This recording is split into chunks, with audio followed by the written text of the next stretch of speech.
Everybody, thanks so much for stopping by another live episode of Real Estate Titans. I'm your host, Greg Fowler, traveling throughout the marketplace, interviewing the top real estate professionals in our field, from realtors, lenders, builders, developers, residential or commercial, essentially gathering insight, inspiration, really drives and motivates these top producers above and beyond everybody else, and what I would like to consider a real estate titan. Our very special guest and featured titan for today, Cowles. Chris, thanks so much for being on the show. Thanks, really Angel appreciate you Face taking the Fowler. time. This is awesome. I love this guy. So, I'm really excited about this episode. I know that a lot of other people are as well. So, Chris, I just kind of want to dive into the series of questions for everybody out there to get to know you, your background, your why, and everything along those lines. So, tell everybody a little bit about yourself. Yeah. Well, first of all, thanks for having me on, man. I appreciate it. I've seen a lot of these episodes. A lot of my mentors have already been on this live thing, so it's been great. And those people have given me what I have established so far, and I hope to give that forward. So, obviously, Chris Cowles with the Cutting Edge Realtors, broker owner here. Born and raised in Littleton, Colorado. I guess I've been a native all my life. Family's been here for forever in the Colorado Springs area. Left for college, play some college baseball, and then came back and started in the real estate game. So it wasn't hard, or it was hard for me at first, being 25 years old, trying to figure out how to do this. But with the guidance and mentorship I had, it was over the years, it's been built upon and grown. So I owe it to a lot of those other people. So yeah, from Littleton, Colorado, now here in Colorado Springs. So wow. So okay, and that's obviously being from here and having a lot of mentors in your life. I guess that bleeds into. I mean, what got you into the business, Chris? Why real estate? Because that's always a tricky question, right? So what happened with who knows?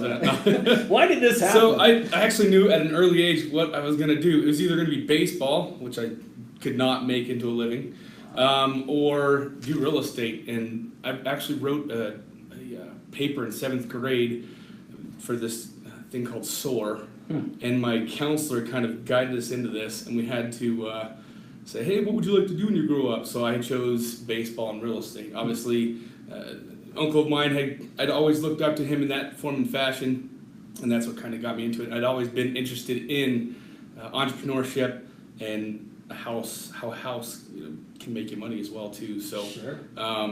That's what kind of got me in. I almost knew in 7th grade what I was going to do if baseball didn't pan out. So that's what happened. Unreal. Yeah. So a lot of professionals, especially in the Titans, there's been a few of them that said, oh, no one ever thinks about being in real estate. You kind of just fall into it. I guess I was out of the norm a little bit. But once again, I think I was into that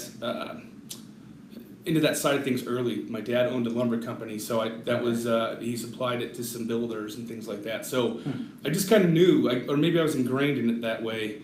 And then having the aunt and uncle in this industry kind of guided me into that side of things. So in your blood, in a way, family lineage. A little bit, yeah. Which is cool, which is great. So what was your progression in your career and obviously leading you up to being a broker owner of Cutting Edge? Sure. So the progression, starting out at 25 in 2000, I think it was 6-ish time frame. It was great right off the bat. I think I put 3 deals under contract, and I thought I was awesome, and the market was great. And then all 3 of those deals died immediately, and I had literally the worst year I've ever had in real estate. I think I made $11,000 in real estate. I was like, what am I doing? And people in the company that I was at kept pushing, dude, don't drop out. Stay with it. And that's what I did. And then every year, the systems that I had implemented and that were kind of, hey, this is what I think you should do, I just added to that to grow as fast as I possibly could, and it happened. So it was a slow start for me, and I'm glad it was. I think I had to fight the age thing early, but it ultimately, obviously, it's worked out. So knowing the growth side to me is, I don't know, I wake up every morning kind of let's go, what I got to do today? So kind of that checklist mind of, where do I got to go? What do I got to do? What do I got to be better ultimately? And obviously, those days are few and far to come by, but it's a pattern of growth for me. Okay. So yeah, I think that's great, and that obviously speaks volumes about you and your brand. And talking about that age note, because there are a lot of professionals that might be watching this right now that are starting in the younger age range. Totally. And that's not the easiest thing, right? Yeah. But you just keep pushing. Stay in it, right, and find somebody that can guide you to that next level. And it may not be in your own brokerage. It may be somebody that you look upon in another industry even. that can help you get there. And it's somebody that will make you feel uncomfortable. And I think that that's the biggest thing, is when they can question you and you're sitting back there kind of timid. That's when you know that you can go outside that zone. At least that's what happened for me. For sure. For that growth. So stay in it if you're younger, because time heals. You know what I mean? Especially if you're good at what you do. I know a lot of agents get out of the market way too soon. I think that are too good and they don't stay in it. I was one of those people that failed early and then kept building up off that. So huge advice. Yeah. That's big for everybody to listen to out there, especially in the younger demographic. And, again, learn from this guy. He's done it. He's been there, done that. A lot of success and great reputation in the marketplace. So let's talk about your why, Chris. I mean, that's a big question for a lot of professionals and consumers who are watching this is, what gets you out of bed in the morning? What drives you to do what you do to the level that you do it? So this may be kind of, I don't like this word, like it's so cliche to me, like what's your why, right? And Here it is. This is live and real, everybody.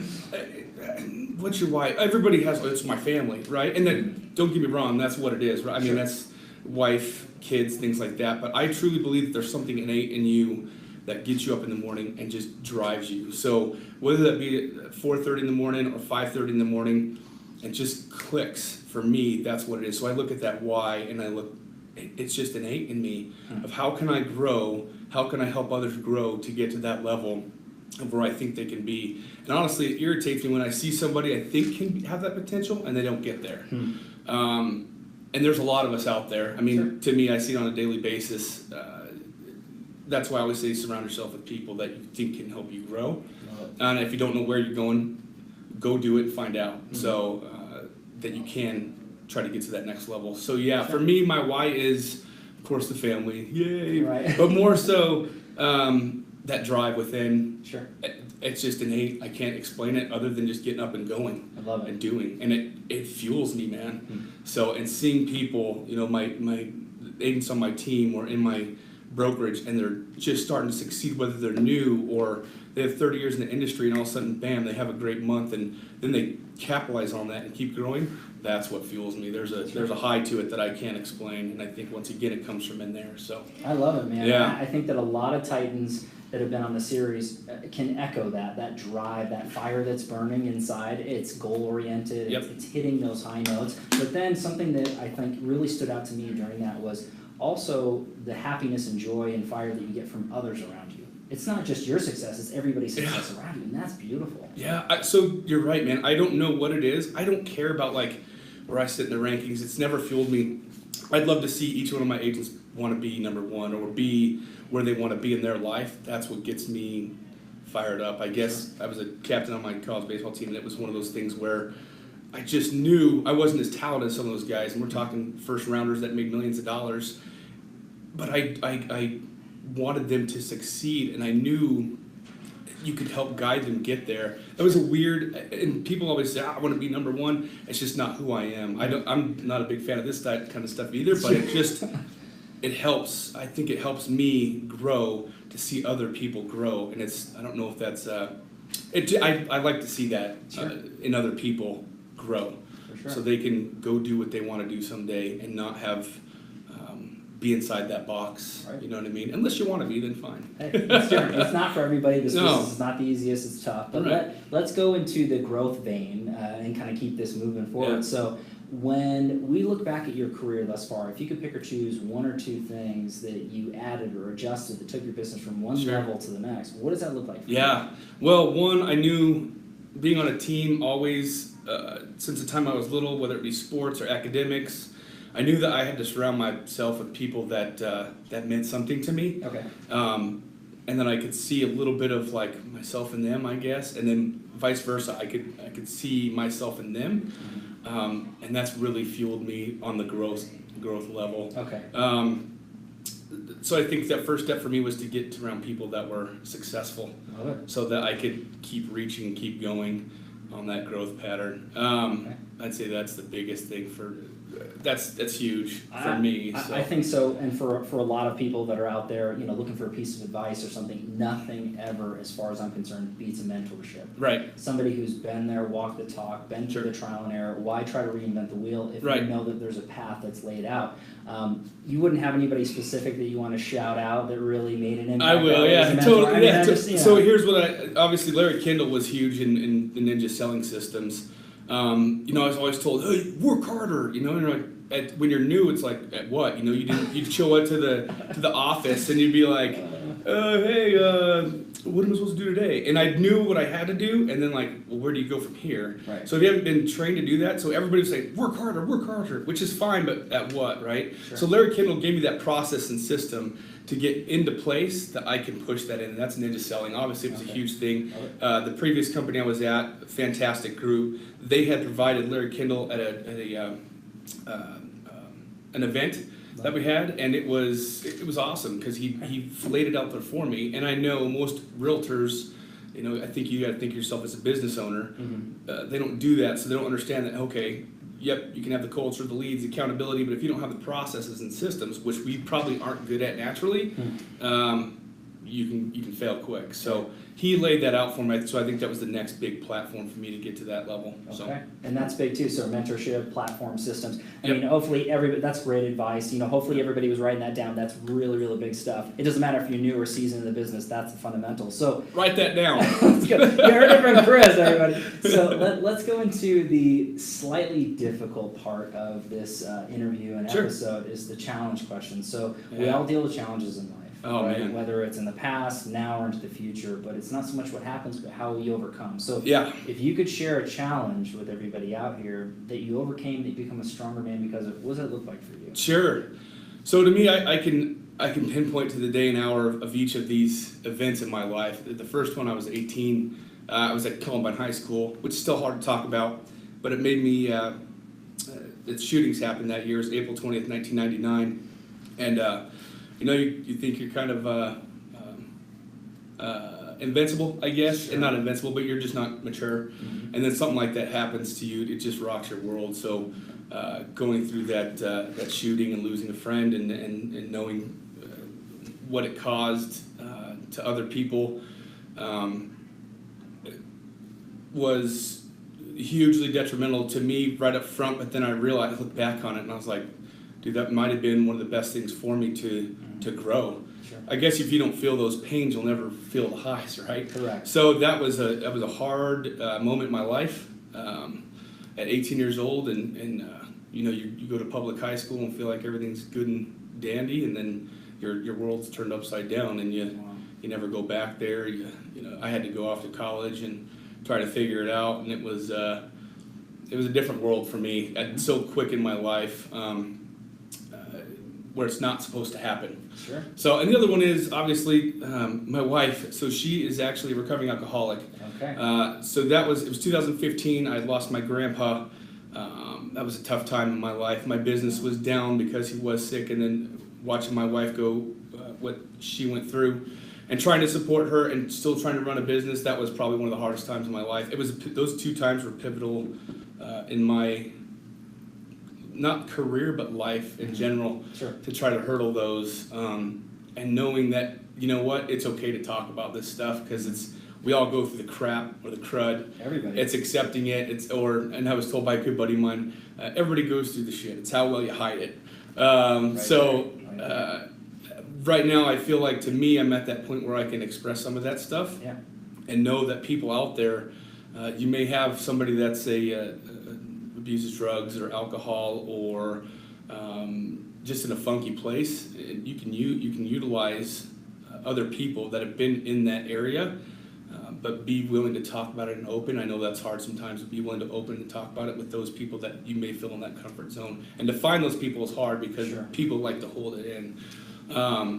So that was awesome. And since then, I mean, once again, you hit those lows and then all of a sudden you're on a high, but I don't think life could be any other way, or else we wouldn't be here, right? It's so boring. Correct. So, I mean, you have some really good points in there. Without the light, there's no darkness, or vice versa, positive and negative. And I think that you can take that and let it defeat you, or you can take that and absorb and try to be as positive with the outcome. And you had some really positive things. I know that a lot of people are going to take that to heart, reach out. We all deal with things. Just talk to a friend, a confidant. Don't do it alone. No one does it alone, truly. Right. When it comes to passing away in the family, that's got to be one of the hardest things to deal with. It is, man. I've been fortunate enough to have a huge, loving family. That's awesome. So that was it's like a punch to the gut, man. It was just a hard time in my life. So trying to look for people, and my family is a huge support, and my wife is obviously my biggest supporter. So I couldn't obviously do some of this stuff without her. Cliche moment. Yeah, but it's true. He's being real, everybody. This is good. This is good. Well, Chris, thanks so much for sharing that. I know that's not easy to do, to kind of air your laundry out there, but at least this really humanizes the Titan, to really understand that we're all people, we're all human, we all deal with things, but we got to overcome them. We got to keep moving forward, keep positive. So, and I think the biggest thing, real quick, is just to accept it, and then you can dwell on it a little bit, and then get past it, just go. So. That's my take. Obviously, you can take those points and you can start to build off those in a positive manner. So anything negative you have in your life, guess what? It's negative, but how can you flip that into a positive? And as you grow, I think maturity helps that in age and things like that. For some of us. Different age ranges almost happens. But no, okay, so let's go on a slightly softer side so everybody can take a breather here for a second. So if you could travel back in time, Chris, and give your younger self a piece of advice or two, what would you say to little Chris? Anything at all? Save for taxes. This is the honest truth, everybody. No, I honestly, I think if I look back at it, I wouldn't change a darn thing other than just saying, maybe cutting that learning curve in half, and maybe listening a little bit more to some of that mentorship that I had from the get-go. And sometimes it wasn't always just right in front of me. You had to go look for it.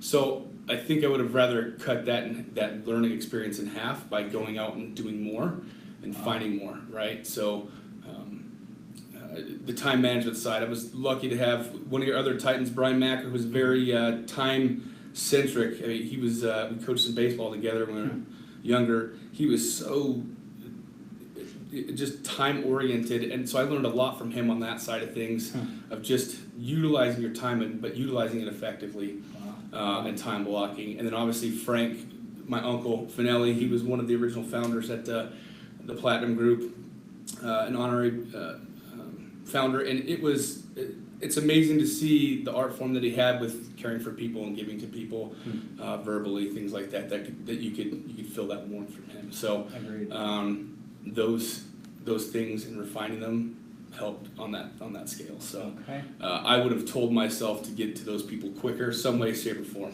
So and that's big advice, not just for young Chris, but again, everybody out there who is watching and listening to this is take heed, listen to the others that have had the success, try to get in front of people.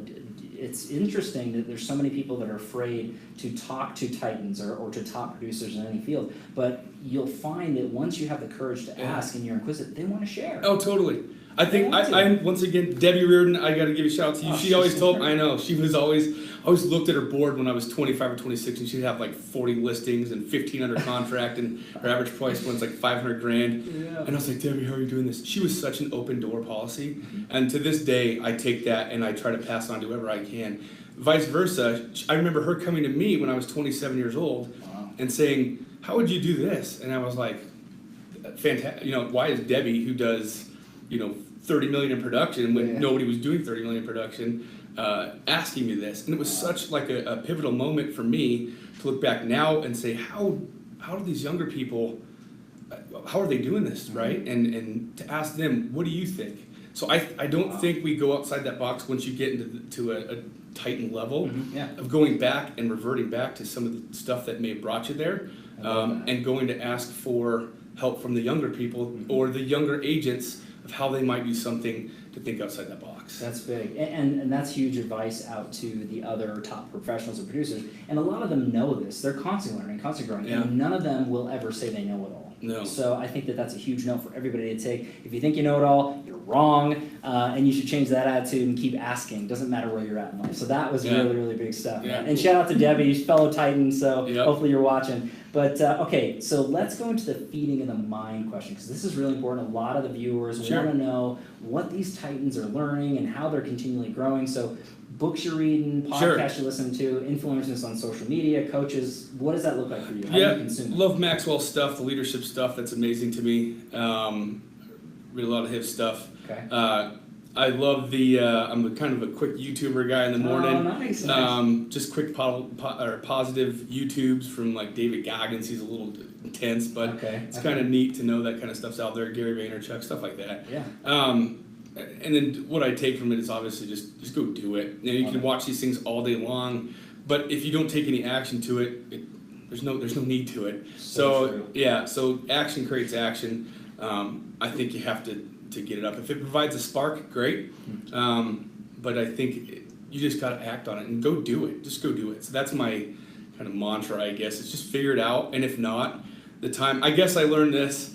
By the time I thought about what I could have done, I could have already done it and figured out if it worked or not. Anyways, so that's huge. Yeah. Wow. So yeah. Okay, so that tails. You mentioned mantra, so I mean, and just for everybody, I'll have all the links in the comments below as far as the different podcasts, videos and things that Chris is feeding his mind. But you mentioned mantra, so if you could sum up your brand as a man with a quote or a mantra that you live by, what does that look like for Chris? Oh man, cliche again. Yes. Here we go. We're full of them today. The brand of Chris Cowles. Yes, you as a man. I've never really thought of it, honestly. I don't know why. I mean, that's kind of a stumper for me, but I think hopefully someone that has given back. I think I have that coaching mentality where I love to sit down with people and say, hey, where do you think you can get better? I hope that I can give that back to what's been given to me by a lot of people that I love and respect in this industry. Whether I talk to them now or that relationships has come and gone, that I think that's what I hope I'm known for is, hey, Chris helped me get to this next level. Love it. So, yeah, that's what I would brand myself, I guess. That's good. Yeah. That's good. So hopefully getting those people to the next level one way or another. So. Yeah. No, Chris, this was a phenomenal episode, chock full of awesome information. Yeah. I know that everybody took a lot out of that, so I just want to say you're an official real estate Titan, my friend. Thanks, buddy. Thanks so much for being Angel on the Face show. Fowler. Yes, my friend. So, hey, everybody, thanks so much for your time and attention. As always, live every Tuesday and Friday afternoons, different Titan, different location. I appreciate your love and support, and we'll catch you on the next live episode of Real Estate Titans. Take care. Thanks, guys.